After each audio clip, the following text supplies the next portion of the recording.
So, magpapahilot ka. Tinatanong mo, saan ba talaga maganda magpahilot? Sa bahay o sa spa? Yun. So, wag kang aalis, para malaman niyo kung saan ba kayo magpapa-book, sa bahay niyo ba o sa spa. So, ayan.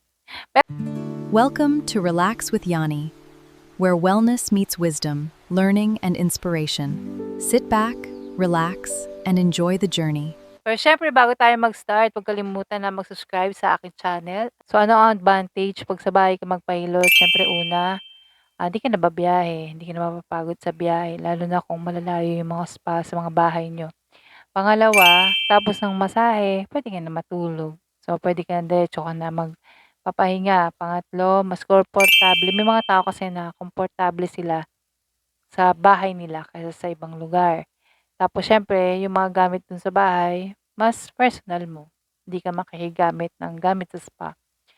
At siyempre yung pang-apat is mga elderly, sa mga seniors natin kasi mas hirap na silang magbiyahe-biyahe, sa mga busy at professional sa mga tao katulad ng mga client ko na nagko-call center, ganyan. So, mga work at home sila, gusto nila after ng trabaho diretso sila sa pagpapahilot, diretso pahinga, 'yun. Tapos siyempre sa mga tulad nating mga nanay, 'yun maganda rin yung mga service lang sa bahay. Ano naman yung disadvantage pagka sa bahay ka nagpahilot? Madalas na disadvantage maingay, lalo na kung may mga bata, bukas yung TV, yung kapitbahay, may mga nagvi-videoke. So hindi siya relaxing, masikip yung lugar, may mga lugar na na magulo. So yun yung mga disadvantage pagka sa bahay kayo nagpahilot.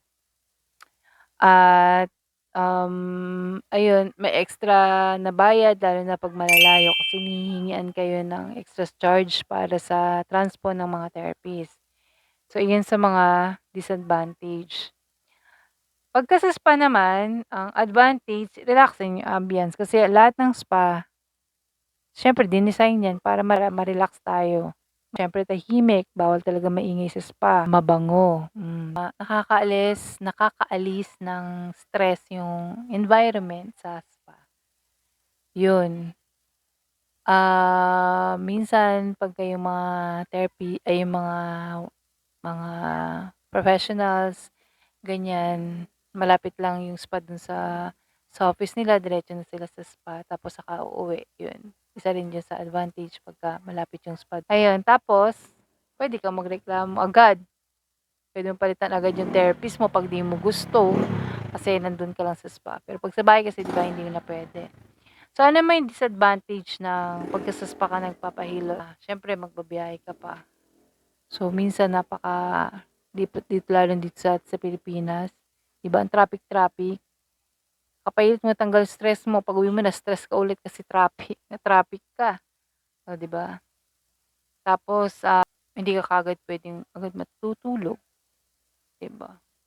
Kasi kailangan mong umuwi, do'n ka matulog sa bahay niyo. So ayun, 'yun ang mga disadvantage pagka spa ka nagpahilot. Kung gusto mo ng, relaxation siyempre sa spa ka, relax talaga do'n, bonggang-bongga. Pero kung gusto mong makapahinga kaagad, convenience, makapahinga ka kaagad pagkatapos, siyempre do'n ka sa loob ng bahay mo, ayun, ayan. Pero ako bilang massage therapist, siyempre para sa mga kliyente ko na sobrang pagod na pagod sila at stress na stress sa trabaho, mas gusto ko na dun sila sa bahay magpapahilot. Ayun, kasi pagkatapos nilang mahilot, makakapahinga na sila, makakatulog na sila, complete healing na kaagad. Ayun, hindi na sila ma-stress sa biyahe. Pero siyempre kung gusto ng kliyente ng sobrang relax talaga, relaxation at tahimik, hindi magulo, talagang mafi-feel nila na na mafi-feel nila yung massage sa spa, 'di ba?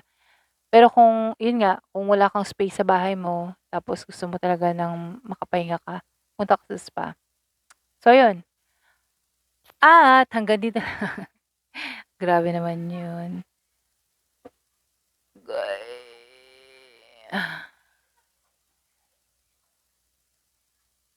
at mura sa home service.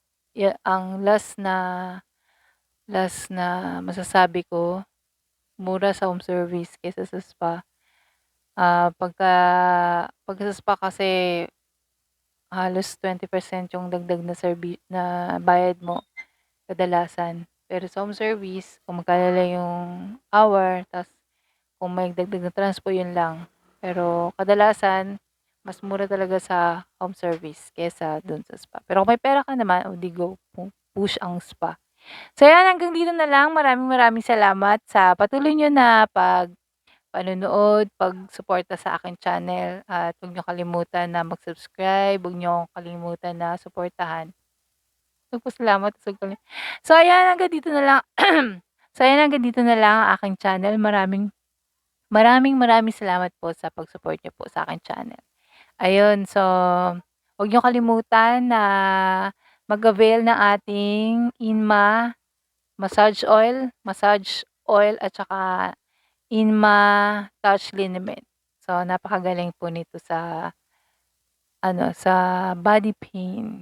Yan, napakamura, napaka-epektibo. Maraming salamat, hanggang dito na lang ang inyong Ate Yani. Mag-subscribe po kayo sa aking channel, Relax with Yani. Bye-bye.